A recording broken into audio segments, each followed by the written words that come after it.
Speaker this morning, Lee Bondhus, is a native of Minnesota. He's received bachelor's and master's degrees from South Dakota State University, where he was an outstanding football player. Following an injury-shortened career with the Green Bay Packers, Lee turned to teaching and coaching, and I'm proud to say he started that in Grand Rapids, Michigan. But he did move in as head football coach at Wartburg College, Waverly, Iowa, where he was named Coach of the Year in Iowa, and also by the National Association of Intercollegiate Athletics. In 1979, the insurance industry beckoned, and Lee returned to his hometown of Stoughton, Minnesota, where he owns and operates the Bondhus Insurance Agency and is also manager of the Westbrook Mutual Insurance Company. Lee is active in his community and in his church. He's also very active in the Minnesota State Association and has been involved with NAMIC. He's chairman-elect of the Minnesota Association. Lee and his lovely wife Harriet have 2 sons and 1 granddaughter. Ladies and gentlemen, a warm NAMIC welcome for Lee Bondhus.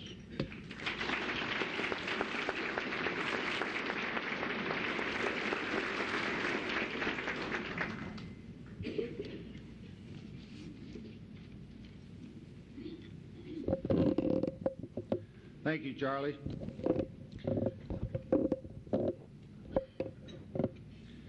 I'm delighted to have the opportunity to visit with you fine people this morning, and I certainly want to bring greetings to you from our great state of Minnesota. I think I speak for all the delegates attending your convention from our state when I say that we are certainly very pleased to be here.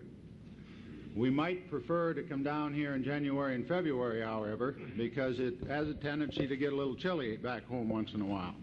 But we are very pleased to be here. As you know, our convention theme these past 4 days has been, "Are you ready?" These words certainly would denote action. Now, the title of my remarks this morning, "Take Time," might appear to be in direct conflict with our convention theme. But this is really not what I have in mind. Excuse me. I want to visit with you about something that does require action on your part, and that is taking the time to enjoy all that God has given us to enjoy. In the very first chapter of the Bible, which was referred to a few minutes ago in the reading of the Old Testament, I think God is telling us something that we often tend to forget and very possibly never realized in the first place. Now, we're all aware of the fact that God's tremendous creations took place over a period of 6 days, and on the 7th day he rested. But in Genesis 1, it is indicated that each day, 6 times during this creation, God took time to have a good look at what he had accomplished that particular day. And to quote Genesis 6 different times, God saw that it was good. God saw that it was good. Each day he took the time to enjoy his surroundings, the activities of the day, the things that were important to him. And I believe he is telling us in Genesis to do the same thing. To take time on a daily basis to appreciate our surroundings, our families, our loved ones, our friends, our associates. And I wonder how many of us do this on a daily basis. Do you?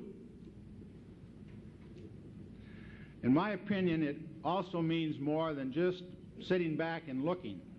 It also means involving ourselves in what we see. Now, I'm not a minister. I do own a black suit, but I am not a minister. And it is not my intention to stand in front of you this morning and pretend that I am a minister. Rather, what I would like to do is to share with you 2 experiences in my life that have given this phrase, "take time," a great deal of meaning to me.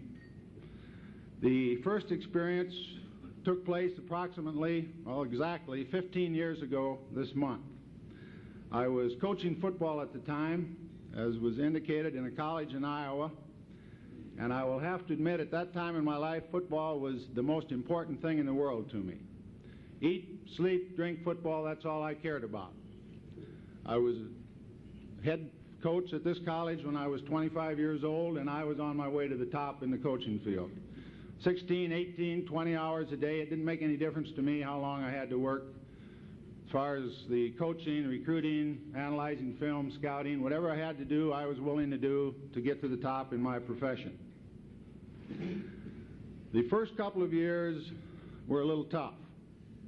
I wasn't quite as smart as I thought I was. The program I'd went into had been down for a while. You know, there's an old saying in coaching that you learn from losing. Well, if that's true, ladies and gentlemen, you are looking at an expert. I believe that I know all there is to know about losing because I had quite a little experience in it. We had one stretch, in fact, and this is the truth, we lost 3 games, 3 consecutive games by a combined score of 178-6. We got beat 61-0. The next week, 63-0. The next week, 54-6.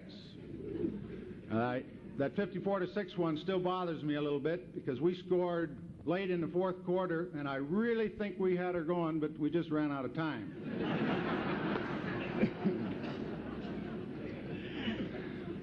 Well, we got a few breaks. We got things turned around a little bit, and we had just come off an undefeated championship year. We had most of our starters returning. We were picked in the sum of the polls, or whatever that means, to repeat as champions, and we were off to the races. Then, in the second week of practice, a tragedy struck. A young man in our squad died from an injury suffered during a practice session. 6'5", 240-pound tackle, 20 years old, just an all-American type of boy. And he was gone. I couldn't help but blame myself for this. I couldn't have prevented what had happened, but I was responsible for these young men, and I just couldn't help but blame myself and thought it was my fault. I could hardly face our squad, let alone this young man's parents. And I can honestly say the most difficult thing I have ever done in my life is to take his 70 teammates to that funeral. I didn't know what I was going to say to his parents. After the services, we were down in the church basement, and obviously there were a lot of people there, relatives, friends, offering their sympathies to the family, and it was very difficult for me to visit with the young man's parents. And his dad said to me, he said, you know, we have to talk about something, but he said, we can't do it here. Could you please come up to my home next Sunday afternoon? Naturally, I said I certainly would do that. Well, I don't mind telling you the next few days I was scared. I really didn't know what to expect. Was he going to blame me? Did he feel it was my fault? I did not look forward to that confrontation. Well, that Sunday came. I went to his home, and I sat down in the same living room that 2 years before I'd sat in when I had recruited that young man to come to our school. And I said to his dad, I said, well, how's it going? And he said, well, certainly we miss our son. But he said, you know, I'm really glad that we did have the time together that we had. He said, my boy liked the outdoors. He liked hunting and fishing, and we did a great deal of that together. We went camping together. We went canoeing down the river together. Obviously, the young man liked football. His dad said he never missed a game ever since the boy was in grade school on up to the end. And he said, I thank the Lord that I did take the time to spend with my son, and he's gone. We miss him, but we had a full life together. Then he looked at me and he said, but we didn't come here. I didn't ask you up here today to talk about me. He said, I asked you up here to talk about you. And he said to me, you're blaming yourself for what happened. And he said, it's not your fault. He said, you couldn't help what happened. It was God's will to take my boy, and that's the reason. Now, do you get the impact of this? You get the impact of this, my friends. This man had just lost probably God's most precious gift to a man, his only son. Yet in his grief and in his sorrow, He took the time to help me because he realized that he was the only one who could help me at that time. I learned several things from that experience. One thing I learned is that football is a game. It's not a way of life. Sure, it's important who wins a particular ball game on a particular day. As the old saying goes, if it's not important, why do we bother to keep score? But when you really put it in the right perspective, it's not quite as important tomorrow as it was today. And next week, it's not really too important. And next year, who can remember or who cares who won or lost? You know, I couldn't help but think of this, the idea of keeping in perspective, this past Sunday afternoon. I arrived at the Diplomat about 1 o'clock, like so many of you good people did. Reservations made a couple of months before, tired from traveling, anxious to get into my room, get settled. And as many of you know, it didn't quite work out that way. My first reaction, I suppose, was anger. And then a little later, it turned to frustration. Finally, I really don't know what it was.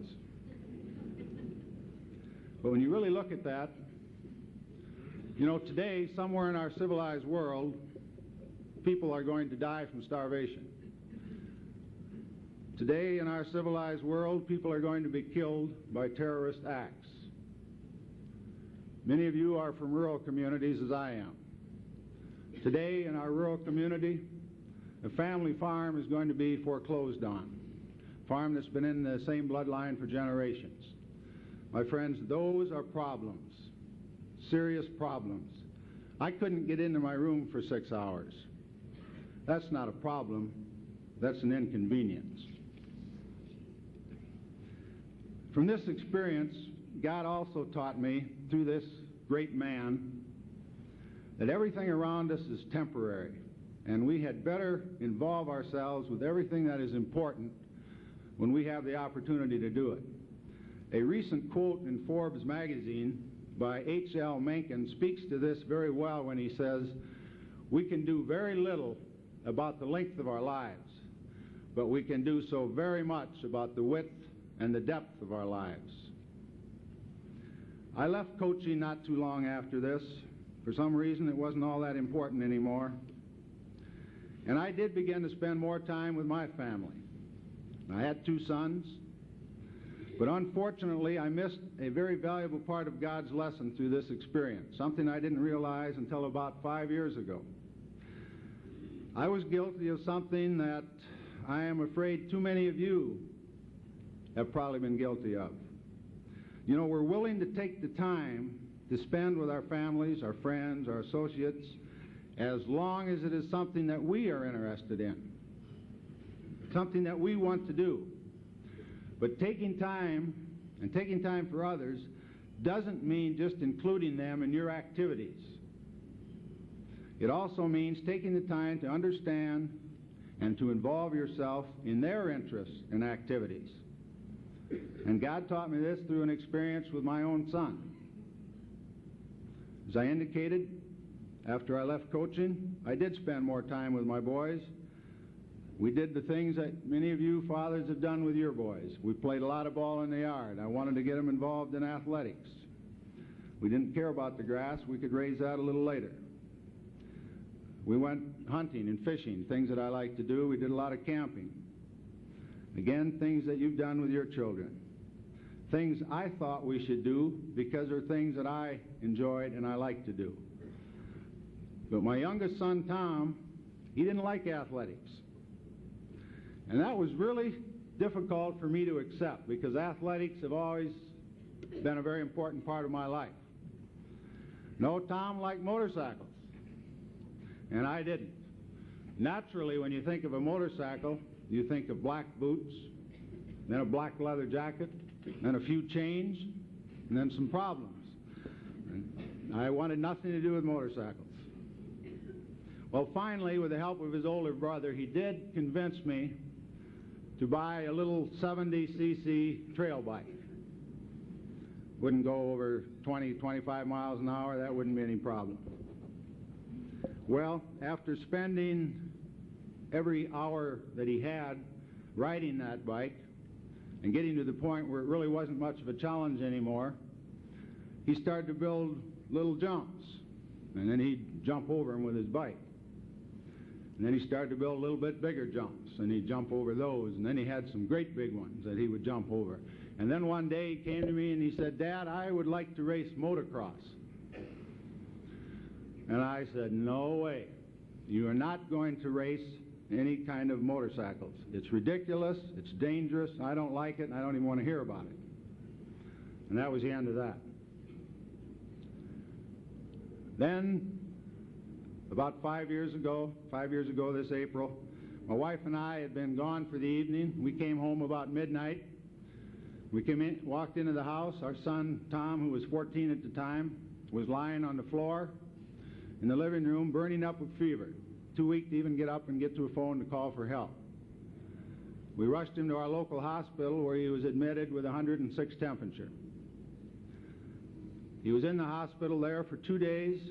Doctors were unable to diagnose his problem, unable to do anything with the temperature, and he was then rushed to a large hospital in the Minneapolis metropolitan area. Same problem.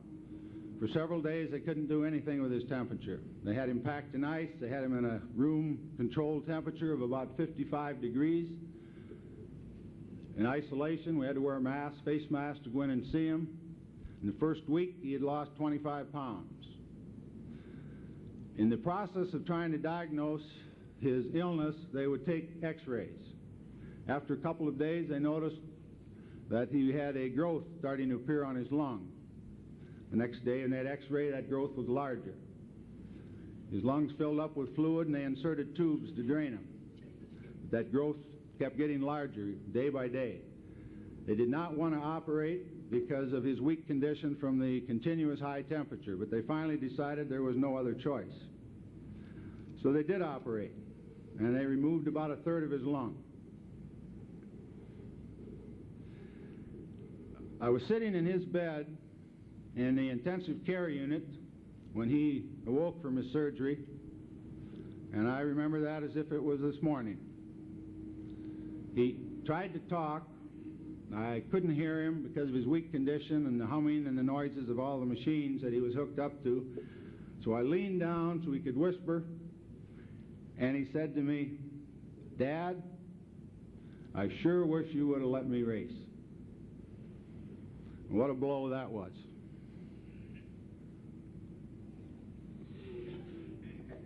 At that time, I realized just how important racing was to him.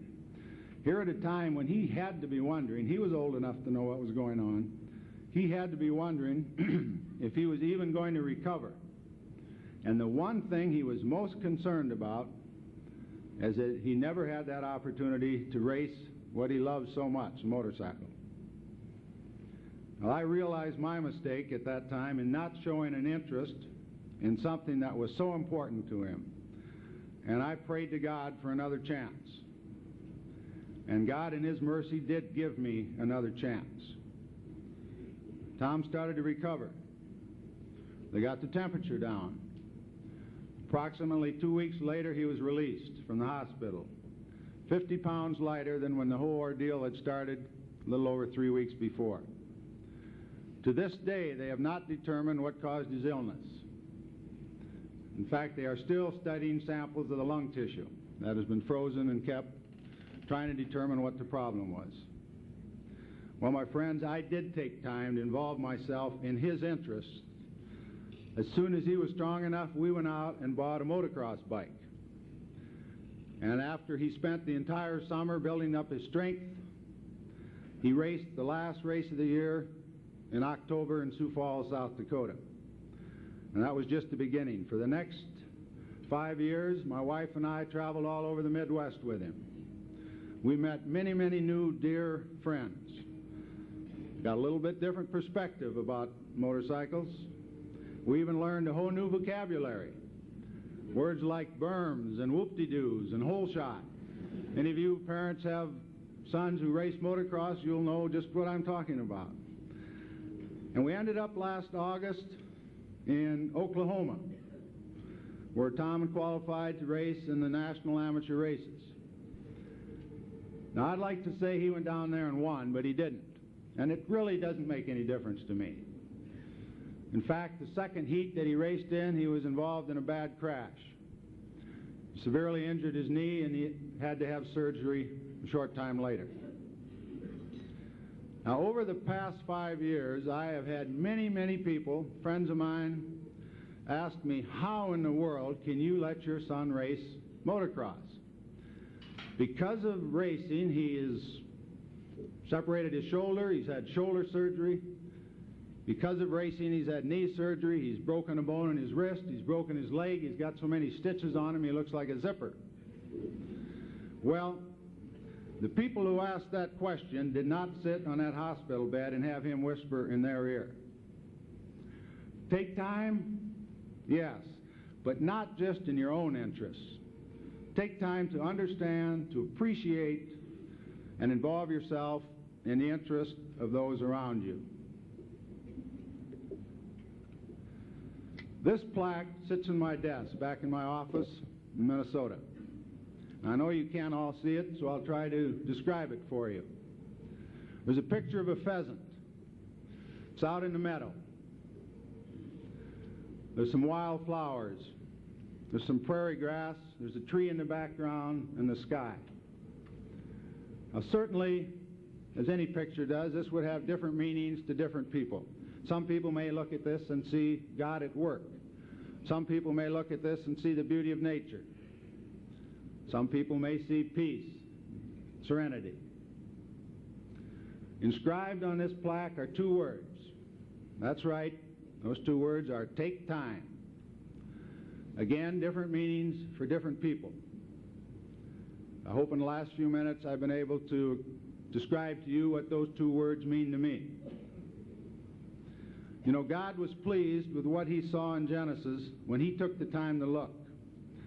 My friends, if you will take the time, I think you'll also be pleased, and you'll know what is meant in Genesis when it says, God saw that it was good. You know, there are so many things in life that we spend hours and weeks and years to accumulate, but we can't take them with us. Let's take time to enjoy the many things that God has given us that we can take with us into eternity. Thank you very much.